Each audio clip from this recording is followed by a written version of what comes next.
함께 은혜 나누실 말씀은 누가복음 24장 32절부터 35절까지 말씀입니다. 함께 본문을 읽겠습니다. 그들이 서로 말하되 길에서 우리에게 말씀하시고 우리에게 성경을 풀어주실 때에 우리 속에서 마음이 뜨겁지 아니하더냐 하고 곧 그때로 일어나 예루살렘에 돌아가 보니 11 제자 및 그들과 함께한 자들이 모여 있어 말하기를 주께서 과연 살아나시고 시몬에게 보이셨다 하는지라. 두 사람도 길에서 된 일과 예수께서 떡을 떼심으로 자기들에게 알려주신 것을 말하더라. 아멘. 함께 읽은 말씀으로 부활의 주님을 만나야 합니다. 이러한 제목으로 은혜를 나누고자 합니다. 예수 그리스도께서 다시 사셨습니다. 예수님께서 부활 승리하셨습니다. 기독교의 핵심은 부활입니다. 십자가와 부활이 곧 기독교의 상징, 심볼이기도 합니다. 바울은 부활, 즉 그리스도의 죽으심 그리고 그리스도의 다시 사심 이것이 없었다면 우리의 믿음도 헛것이다 라고까지 선포하기도 했습니다. 예수 그리스도의 죽으심과 부활 이것이 우리의 믿음의 기초요 전부입니다. 이 부활의 신앙을 가지고 주님 오시는 그날까지 믿음으로 살아가되 부활의 산 증인으로 부활을 증거하는 복음 전도자로 살아가는 우리 모든 성도들 다 될 수 있기를 주님의 이름으로 축복합니다. 오늘 본문의 저자인 누가는 엠마오 마을로 가고 있던 두 제자의 마음속에 있는 슬픔과 낙심과 절망 그 모습에 대해서 기록하고 있습니다. 누가복음 24장 17절 말씀을 읽어봅니다. 예수께서 이르시되 너희가 길 가면서 서로 주고받고 하는 이야기가 무엇이냐 하시니 두 사람이 슬픈 빛을 띠고 머물러 서더라. 지금 예수님께서 두 제자를 찾아가셨는데 그 제자의 마음의 상태가 슬픈 빛이 그 얼굴에 띈 것입니다. 마음의 슬픔과 근심과 낙심과 절망이 그들의 마음속에 있었다는 것이죠. 예수님께서 부활하셨음에도 그것을 알지 못하는 이 두 제자는 엠마오 마을로 내려가면서 슬픔과 절망에 좌절에 빠져 있었습니다.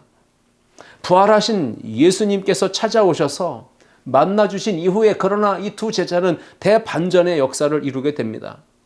놀라운 기적을 이루는 주인공들로 쓰임받게 됩니다. 누가복음 24장 32절 보시면 그들이 서로 말하되 길에서 우리에게 말씀하시고 우리에게 성경을 풀어주실 때에 우리 속에서 마음이 뜨겁지 아니하더냐 하고 두 제자의 마음이 완전히 변했습니다. 슬픔 빛을 띠고 걸어가던 그들의 마음 좌절과 낙심과 절망이 있었지만 부활하신 예수님을 만난 이후에는 그들의 인생에 그들의 마음에 놀라운 변화가 일어난 것입니다. 마음이 뜨거워진 것입니다. 부활하신 주님을 만나야 절망과 공포가 떠나가고 근심과 슬픔과 낙심도 사라지게 되고 결국 오늘 이 두 제자와 같이 마음이 뜨거워지는 그리고 치유와 회복의 역사가 일어나는 놀라운 반전의 역사, 변화의 역사가 일어나게 될 줄 믿습니다. 여러분은 지금까지 살아오시면서 어떤 상황을 만났을 때 가슴이, 마음이 뜨거워지는 것을 경험해 보셨습니까? 엠마오 마을로 내려가던 이 두 제자의 마음에 절망과 슬픔이 있었듯이 혹 지금 여러분의 마음속에 절망과 슬픔과 좌절과 공포와 그 아픈 상처가 있다면 오늘 두 제자와 같이 부활의 주님을 만날 수 있기를 축복합니다. 그래서 그 마음이 완전히 변화되어서 뜨거운 마음으로 다시 새롭게 치유와 회복을 경험하며 일어설 수 있기를 축복합니다. 오늘 부활절 예배를 드리는 우리 모두의 마음에 슬픔, 낙심, 절망, 좌절은 떠나가고 가슴이 뜨거워지는 영적 회복이, 영적 설렘이 일어나기를 주님의 이름으로 축복합니다. 오늘은 이 본문을 통해서 세 가지 질문을 한번 던져보고자 합니다. 그리고 각각의 대지에서 각각의 질문에 대한 답을 함께 찾아보며 은혜를 나누고자 합니다. 두 제자의 마음에 슬픔과 좌절과 절망이 있었던 이유가 무엇일까요? 첫 번째 질문에 대한 대답을 찾아봅니다. 우리 첫째 함께 읽겠습니다. 믿음의 눈이 닫혀 있었기 때문입니다. 믿음의 눈이 닫히면 두려움과 절망과 낙심에서 벗어날 수가 없습니다. 누가복음 24장 13절과 14절을 보시면 그날에 그들 중 둘이 예루살렘에서 25리 되는 엠마오라 하는 마을로 가면서 이 모든 된 일을 서로 이야기하더라 라고 말합니다. 누가가 기록했는데 그날입니다. 바로 예수님께서 부활하신 그날 이 모든 되어진 일을 이들이 듣고 그리고 서로 내려가는 길에 이야기하고 있었다라고 하는 것이죠. 예수님께서 부활하신 그날에 두 제자는 예루살렘에서 약 25리 그러니까 약 10km 정도 떨어져 있는 엠마오 마을로 걸어가고 있었던 것입니다. 누가복음 24장 21절 말씀에 우리는 이 사람이 이스라엘을 속량할 자라고 바랐노라. 이뿐 아니라 이 일이 일어난 지가 사흘째요 라고 기록하고 있습니다. 예수님이 십자가에서 처형당하시고 사흘째 되는 날입니다. 바로 예수님께서 부활하신 그날이죠. 이 두 제자의 마음속에는 실망감이 역력합니다. 이들이 말하는 것을 보면 매우 크게 실망하고 낙담에 빠져 있는 것을 보게 됩니다. 이들은 유월절을 지키기 위해 예루살렘으로 갔던 사람들입니다. 그런데 뜻하지 않게 자신들이 사모하고 있고 존경하고 있던 스승님이신 예수님께서 십자가에 못 박혀 죽으시는 모습을 보게 된 것이고 그 모습을 지켜보며 크게 실망하고 낙담하여 다시 집으로 돌아가고 있는 길이었습니다. 두 제자는 예수 그리스도께서 예수님께서 우리를 속량해 주실 즉 구원해 줄 메시아로 기대했고 생각했습니다. 확신했습니다. 그런데 그 예수께서 십자가에 못 박혀 죽으시는 모습을 보며 그들은 기대했던 것이 마음에 소망을 품었던 것이 한순간에 무너져 내리고 말았습니다. 여기에 사흘이 되었다라고 했죠. 사흘째요. 이 사흘째요라고 하는 말은 기대할 것도 더 이상 소망할 것도 더 이상 바라볼 것도 아무것도 없는 매우 절망적이고 매우 실망적인 상황이다라고 하는 것을 표현하는 말입니다. 두 제자가 새벽에 예수님의 무덤에 찾아갔던 여자들로부터 들은 소식은 무덤이 비어있다라는 것이었습니다. 돌 문이 열려있고 그 무덤은 비어있었다라고 하는 이야기를 여인들로부터 전해 들었습니다. 그리고 여인들로부터 천사가 전해준 말을 들었습니다. 그가 여기 계시지 않고 살아내셨느니라 라고 말한 이 천사의 말을 들었던 여인들로부터 또 예수님의 부활을 전해 들었습니다. 나아가 그 소식을 들었던 베드로와 요한이 직접 예수님이 갇히셨던 무덤으로 달려갔죠. 그리고 베드로와 요한도 직접 무덤이 비어있는 것을 보았습니다. 그것을 확인했다고까지 전해 듣기도 했습니다. 자, 이런 상황 두 제자는 이미 여자들로부터 또 베드로와 요한으로부터 또 예수님께서 부활하셨고 살아나셨다라고 하는 소식을 들었음에도 불구하고 이 두 제자는 결국 예수님께서 십자가에 고난당하시고 죽으시고 부활하셨다라고 하는 그 상황을 받아들일 수가 없었습니다. 예수님께서 생전에 인자가 곧 성경대로 십자가에 고난을 받으실 것이고 죽으실 것이고 그리고 다시 살아날 것이다 라고 하는 말씀을 주셨음에도 불구하고 그들은 그 예수님의 말씀을 기억하지 못하고 있었다는 사실이죠. 두 제자는 결국 엠마오로 내려갑니다. 실망과 낙심에 빠진 상태로 말이죠. 그런데 엠마오라고 하는 이 지역은 그 지명 자체가 온천이라고 하는 이름의 뜻이 있습니다. 온천은 언제 찾아갑니까? 보통은 온 몸과 마음이 심신이 지쳐서 이제는 기분 전환이 필요하고 뭔가 힐링이 필요하고 회복이 필요할 때 찾아가는 곳이 바로 온천 아니겠습니까?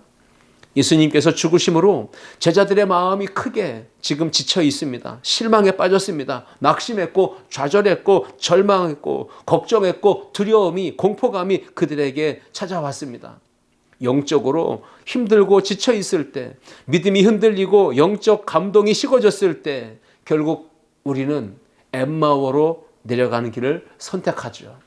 엠마오, 바로 그런 곳입니다. 신앙에 회의감이 밀려올 때, 또 어떤 이유로 인해 실망감이 들어오고 상처가 생기고 낙심에 빠지고 좌절하게 되면 결국 믿음의 자리를 가장 먼저 떠나서 세상으로 내려가게 되는 길을 택한다는 것입니다. 믿음에 식어지면, 은혜가 식어지면 가장 먼저 교회, 그리고 예배, 기도, 봉사, 헌신, 은혜의 자리를 멀리하면서 떠나가는 것이 바로 믿음이 식어진 사람들, 신앙의 회의감이 찾아온 사람들, 시험과 낙심과 상처가 생긴 사람들의 반응을 우리가 보게 됩니다. 투제자는 그 마음에 슬픔과 좌절과 절망이 엄습해왔던 이유가 도대체 무엇일까요? 누가복음 24장 15절로 16절을 보시면 그 이유를 이렇게 소개하고 있습니다. 그들이 서로 이야기하며 문의할 때에 예수께서 가까이 이르러 그들과 동행하시나 그들의 눈이 가려져서 그인 줄 알아보지 못하거늘, 이렇게 기록하고 있습니다. 그들이 절망에 빠져 있고 낙담하고 실망에 그렇게 깊은 늪에 빠져 있었던 이유는 다름이 아니라 오늘 본문 16절에 따르면 눈이 가리워졌기 때문이다. 부활하신 예수님을 만나지 못하고, 그리고 눈이 가리워져서 그를 알아보지 못했기 때문에 그들은 여전히 불안과 두려움과 절망에, 슬픔에 잠겨 있었던 것입니다. 부활 승리하신 예수님께서 친히 찾아가셔서 그들 곁에 함께 동행하고 계셨지만 그들은 눈이 가리워져서 믿음의 눈이 닫혀져 있어서 결국 절망에 빠진 상태로 계속 엠마오로 내려가고 있었던 것입니다. 사람이 눈으로 무엇인가를 보지요. 하나님이 지으신 세상과 천지 만물과 자연과 인간 모든 사를 보게 될 것입니다. 그때 불신자가 바라보는 관점이 다르고 신자가 바라보는 관점이 다릅니다. 이게 바로 차이점이 있다는 것이죠. 믿음의 눈으로 바라보는 성도는 자연 만물을 지으신 창조주 하나님의 솜씨를 보면서 감탄하고 감격스러워하고 기뻐하고 흥분하며 행복감에 젖어듭니다. 그런데 세상의 눈, 불신앙의 눈으로 이 세상 모든 걸 바라보는 사람은요, 그 육신의 눈에 보이는 그대로를 평가하고 그대로를 이야기하고 그대로 해석합니다. 그리고 말합니다. 그리고 거의 더 이상 그 안에서 갇혀서 나올 수가 없는 지경에 빠지게 됩니다. 그들의 눈이 가리워져서라고 하는, 여기 가리워져서라고 하는 말에 헬라어는 에크라툰토라고 하는데 그 의미는 억제되다, 무엇에 짓눌려 있다, 무엇에 사로잡혀 있다, 붙잡혀 있다라고 하는 뜻이 있다고 합니다. 어둠의 권세 사단 마귀는 우리 믿음의 성도들의 눈을 억누르고 억제해서 결국은 믿음의 눈을 멀게 만드는 것입니다. 영적인 눈을 어둡게 하는 것입니다. 결국은 생명의 주, 부활의 주, 길이요 진리이신 예수 그리스도를 볼 수 없도록 어두운 눈으로 만들어버리는 것이 바로 사단의 역사입니다. 영적인 눈이, 믿음의 눈이 어두워지면 결국 보아야 될 것은 보지 못하게 되고 아무런 유익이 없는 쓸모없는 것들에 마음이 가고 시선이 향하게 되는 것이죠. 십자가, 죽으심, 부활 사건, 이 두 가지가 대립될 때 사람들은 말합니다. 이거 이해할 수 없다고. 이거는 믿어질 수가 없다고. 이건 상식적으로 도무지 이해할 수도 없고 받아들일 수가 없는, 인정할 수 없는 일이라고 이야기합니다. 그러면서 자기의 사고, 자기의 틀 안에서 이해할 수 있는 것만 받아들인다고 합니다. 이것이 바로 믿음의 눈이 가려진 사람들의 모습입니다. 눈이 가려지면 믿음 생활에서도 내가 보고 싶은 것만 보게 되고, 내가 듣고 싶은 것만 듣게 되고, 내가 이해하고 싶은 것만 이해하려 한다는 것입니다. 이것이 바로 믿음의 눈이 가려졌을 때 온전치 못한 신앙을 갖게 되는 문제점인 것입니다. 중심을 잃습니다. 균형을 잃습니다. 결국 한쪽으로 치우쳐 무너져 내리는 것입니다. 부활하신 예수님께서 찾아오셔서 지금 내 곁에 동행하고 계시지만 영적으로 눈이 어두우면, 믿음의 눈이 닫혀 있으면 무지하여 알지 못한다는 사실입니다. 삶 속에 깊은 절망과 어두움과 두려움과 낙담과 불안감이 엄습해 올 때, 그리고 사방이 가로막혀서 아무것도 보이지 않을 때, 그때 우리에게 필요한 것은 내 삶에 들어와서 내 심장에 깊숙이 새겨지는 그 주님의 음성, 주님의 말씀 한 구절이 나의 삶을 일으킵니다. 나의 삶을 회복시킵니다. 나의 삶을 새롭게 합니다. 어두움의 인생을 밝은 빛 가운데로 나아가게 합니다. 그 내가 붙들 하나의 말씀이 어두운 내 인생의 소망에 빛을 비추는 것입니다. 여러분, 창세기 28장 15절 말씀처럼 내가 너와 함께 있어 네가 어디로 가든지 너를 지키며 너를 이끌어 이 땅으로 돌아오게 할지라. 내가 네게 허락한 것을 다 이루기까지 너를 떠나지 아니하리라 하신지라. 여러분, 이 약속의 말씀 한 구절, 이 외에도 성경에 우리의 심장에 새겨지고 우리의 마음판에 깊숙이 각인되어진 말씀들이 분명히 있을 것입니다. 그 말씀이 우리의 인생의 어두움을 밝게 할 것입니다. 우리의 인생의 낙담과 좌절과 절망, 슬픔을 회복하고 기쁨과 평강의 마음으로 살아가게 하는 동력이 될 것입니다.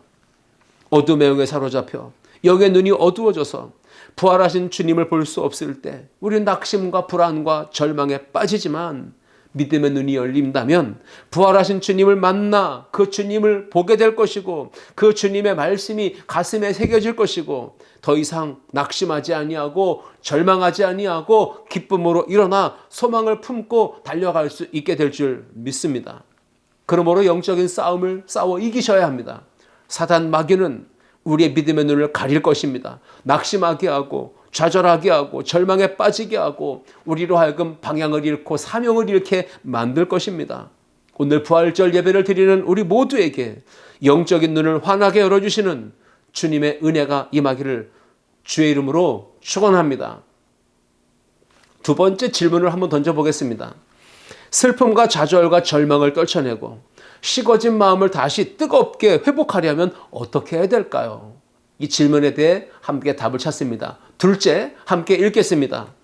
부활하신 주님 말씀을 들어야 합니다. 아멘. 지금 예루살렘에서 엠마오 마을로 내려가던 길에서 두 제자는 턴합니다. 방향을 돌이켰습니다. 그것은 곧 믿음의 회복, 신앙의 회복을 의미하는 말이기도 합니다. 여러분, 그것이 어떻게 가능했을까요? 그 비결은 무엇일까요? 바로 부활의 주님을 만났기 때문인 줄 믿습니다. 부활하신 예수님을 만나면 우리의 인생의 방향이, 삶의 방향이 변화가 일어납니다. 새로워지는 역사가 일어날 줄 믿습니다. 누가복음 24장 30절과 31절 말씀입니다. 그들과 함께 음식 잡수실 때에 떡을 가지사 축사하시고 떼어 그들에게 주시니 그들의 눈이 밝아져 그인 줄 알아보더니 예수는 그들에게 보이지 아니하시는지라. 아멘. 자, 눈이 열렸습니다. 영의 눈이 띄어졌습니다. 진리를 보게 됩니다. 그런데 그 순간 예수님은 그들의 눈에 보이지 아니했다라고 성경은 기록합니다.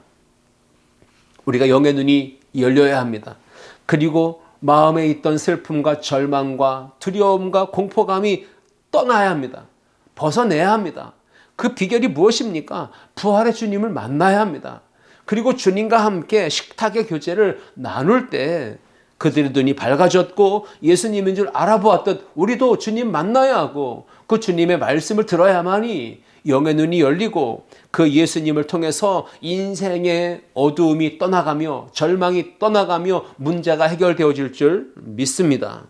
예수님은 생명의 떡이십니다.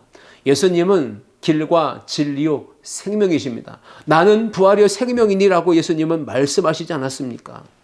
그러므로 이 두 제자가 눈이 밝아졌다고 했는데, 눈이 밝아졌다고 하는 말은 이미 눈을 뜨게 해주신 것을 이제서야 비로소 깨달아 알게 되었다라고 하는 의미입니다. 부활절에 생명의 말씀인 영의 양식인 주님의 음성을 우리가 감사함으로 아멘으로 받아 먹을 때 영의 눈이 환하게 열리게 될 줄 믿습니다.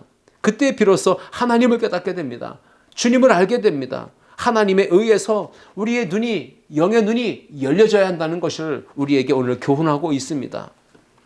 부활의 주님을 만나는 영적 교제의 자리에 있어야 주님의 말씀을 들을 수 있고 깨달을 수 있게 되는 것입니다. 그래야 마음이 뜨거워집니다. 누가복음 24장 32절 말씀에 그들이 서로 말하되 길에서 우리에게 말씀하시고 우리에게 성경을 풀어주실 때에 우리가 마음이 뜨겁지 아니하더냐라고 이렇게 이야기하죠. 여러분, 이미 눈이 열어주신 그런 사실, 그리고 이제서야 그것을 깨닫게 되었을 때 그들은 마음이 뜨거워진 것을 느끼게 됩니다. 눈이 열리고 마음이 뜨거워지는 이 놀라운 영적 체험의 변화의 역사는 바로 부활하신 주님을 만남으로, 그 주님의 말씀을 들음으로 인하여서 얻어진 결과입니다. 두 제자는 부활하신 주님을 만났습니다. 그리고 그 주님께 말씀을 들었습니다. 그리고 회복의 은혜를 경험합니다. 누가복음 24장 25절로 27절을 읽어봅니다.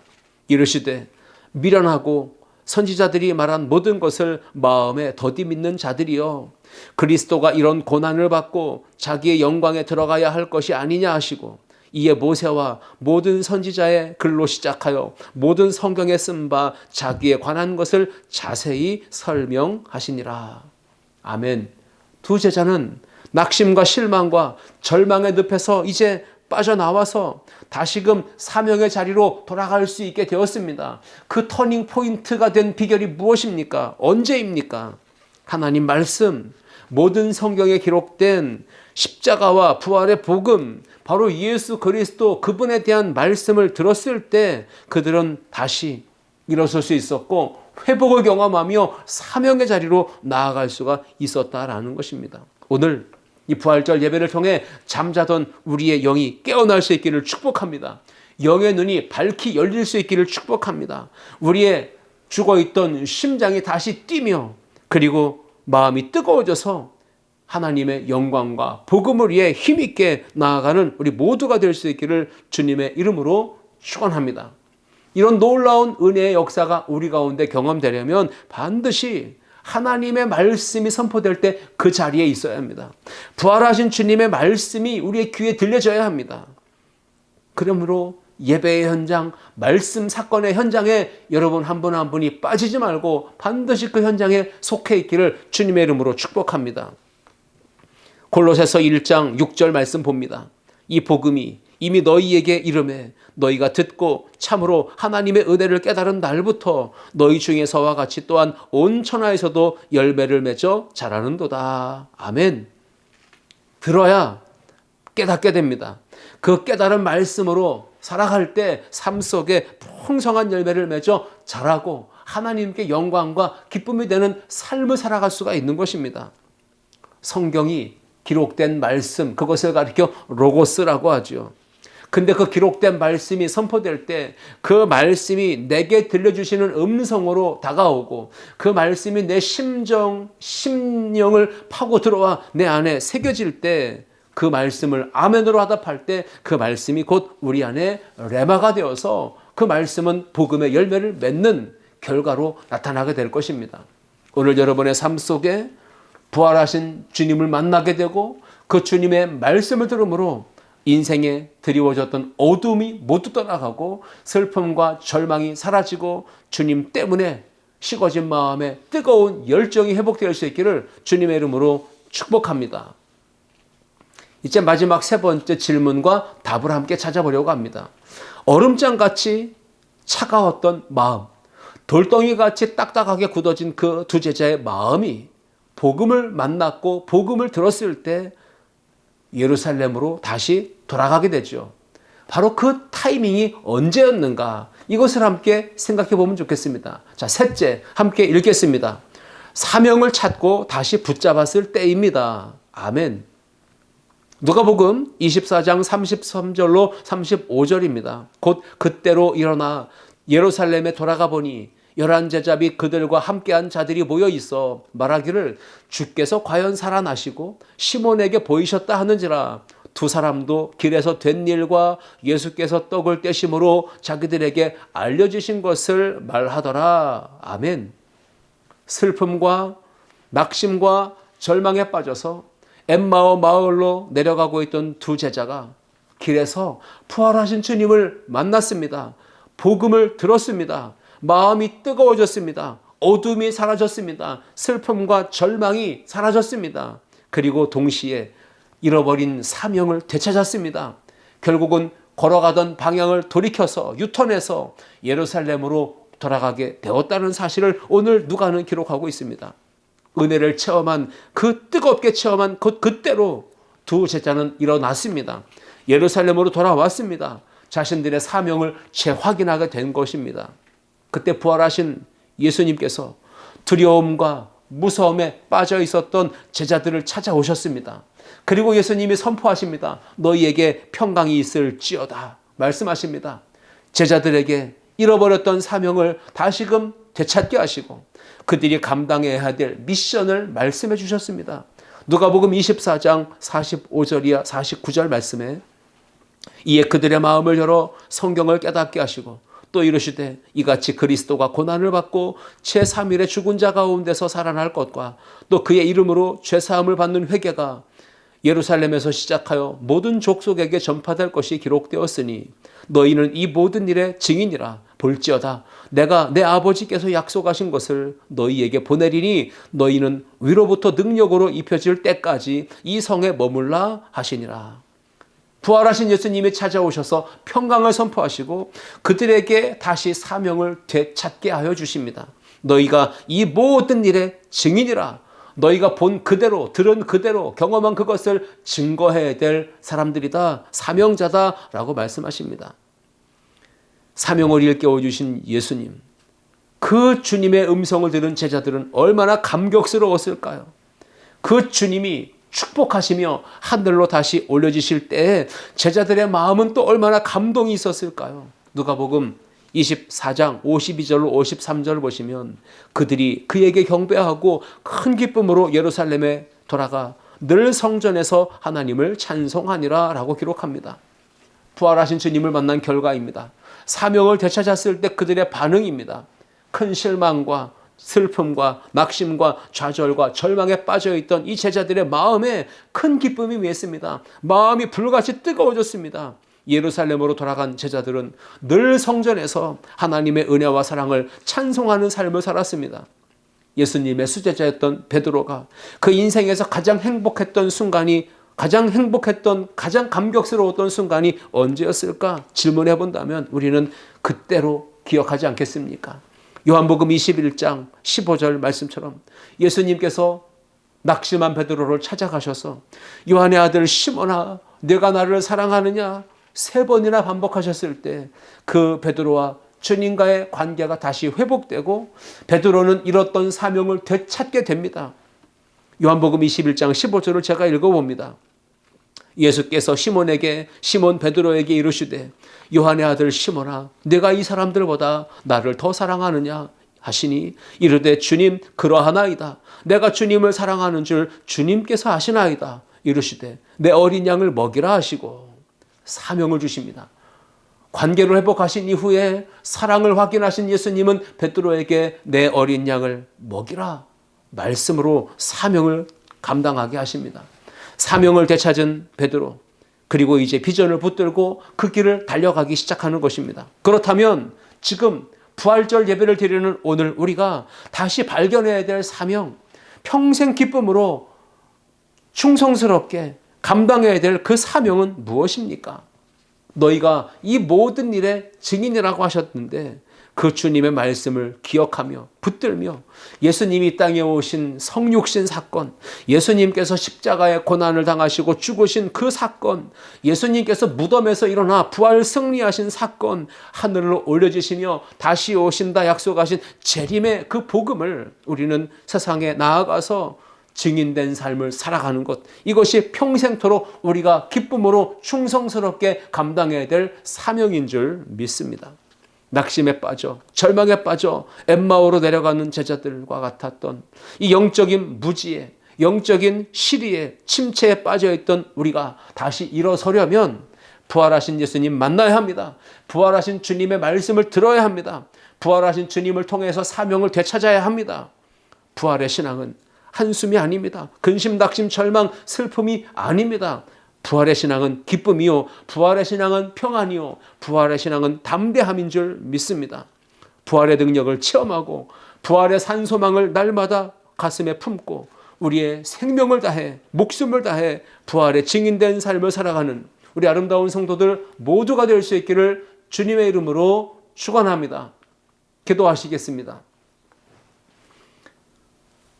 부활의 승리로 우리에게 찾아오셔서 오늘 복된 말씀, 귀한 말씀을 주시니 감사합니다.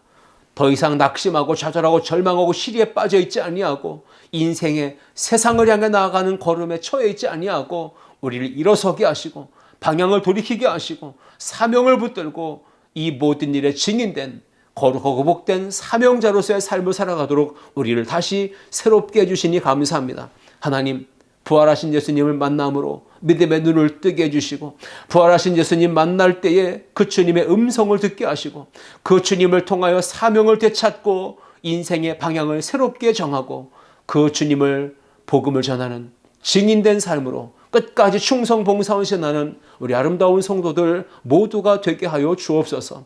감사드리며 예수 그리스도의 이름으로 기도하옵나이다. 아멘.